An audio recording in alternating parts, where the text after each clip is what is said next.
Alright, hello, welcome back to the podcast once again, everybody. PayPal and Patreon links both down below for anybody who wants to support me. Only do so if you actually can. So, topic that was coming eventually. Russia's self-destruction, basically, via economic desolation, coming about as the backfiring of recent decisions, and thusly the inevitable demographic collapse that's going to result from this.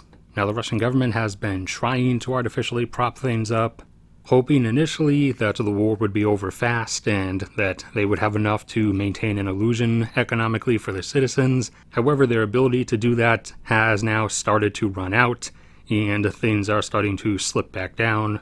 And even some of their efforts didn't really do much anyways, because even though they managed to prop up the ruble for a couple months, it didn't actually help, as when the value was brought back up, the prices of things correspondingly just moved upwards to compensate for it. So they were trying to put on a illusion domestically, and the illusion actually didn't even work, really.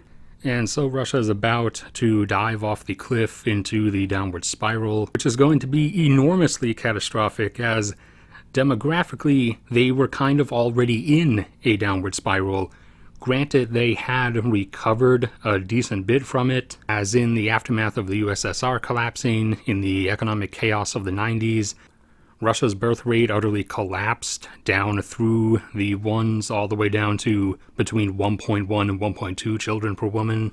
During what I've seen a lot of Russians on YouTube refer to as the golden years of New Russia, through the 2000s up into the very first few of the 2010s, Russia's birth rate did actually recover up to about 1.7, I believe it was. However, as mild economic backlash came from the Crimea annexation, and particularly causing the more negative outlook among much younger Russians, Putin started turning Russia into Putin's Russia. Russia's birth rate fell back down to 1.5, and over the last two COVID years, Russia's birth rate fell a bit further. Granted, the final data is still not in, so we don't have the absolute numbers.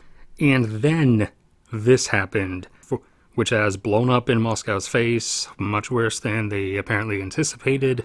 And again, particularly amongst the younger crowd of Russians, the ones who would be having children, recent events have flushed their views and outlook of the future down the toilet. And so with their mentality already being cast into the 90s, and the Russian government's ability to prop things up and attempt an illusion, even though the massive price increases already kind of have that failing, will, based on most projections, start to crack and shatter apart around June or so, maybe a bit later. So as one would expect, there's different potential outcomes, and obviously I can't actually foresee the exact numbers, but I can at least lay out a general range of where I think it might go, and where it might go will depend on how things play out. So best case scenario would be this all ends very quickly, Russia withdraws from Ukraine, Putin is no longer in the commanding seat of things, one way or another, however it happens, and whatever next Russian government is in place does everything it can to remove all the Putinification items and restore image and ties with the outside world. Granted, even if Russia did that, and all of the sanctions were just instantly removed, it would not immediately recover. It would probably still take at least 5 years minimum. So in the best case scenario, I would see Russia having a brief, for a few years, dive down to similar to the 90s birth rate region, and then coming back up quickly, again, under this best case scenario, where within 5 to 10 years, everything sort of returns to normal. The sort of medium outlook, which is that the war drags on, Putin doesn't stop, no one in his surrounding government tries to stop him or remove him. Russia carries on until either it exhausts its capabilities or it bankrupts itself out of its reserves, all the meanwhile of which new restrictions, new embargoes, new sanctions keep getting added, which in turn makes the already cliff dive coming on the horizon even worse, which causes a decimation of quality of life for average Russians. And these effects, and even many of the sanctions, remain for years until the current regime naturally phases out of power Under this route, Russia would probably collapse down to something akin to South Korea or Taiwan, around like a flat 1. And the worst possible route is complete implosion, where it all buckles under its own unsustainable weight.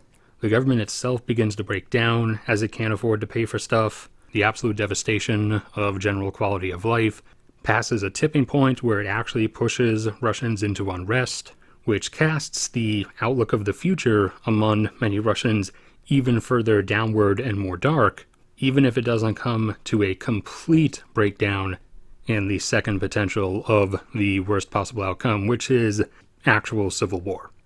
Under that worst case scenario, then Russia might actually dive even below South Korea and Taiwan and head to something as low as like 0.8. Now, all of these potential future outlooks are also compounded on top of the fact that close to 1 million Russians have left Russia since the start of this conflict, and as you could probably guess, most of them are younger Russians, the ones who, if things were normal and better, would be having the desired children. They're gone and out of bounds now. So while Moscow might not have thought this was going to be the outcome, it has essentially chosen demographic oblivion. And that's the end for this regretful episode. So thank you everybody for sticking around and listening. Like the video and the episode, subscribe if you haven't already. Links are down there if anybody wants to support me. Only do so if you actually can. Have all kinds of other episodes about all kinds of topics if you want to listen to or watch any of those. If you want some less depressing content, then you can go subscribe to my cat. She has her own channel. We're trying to get up to 1,000 subs before November. But no matter what becomes of me, may God bless and protect all of you, and I will see you all around next time.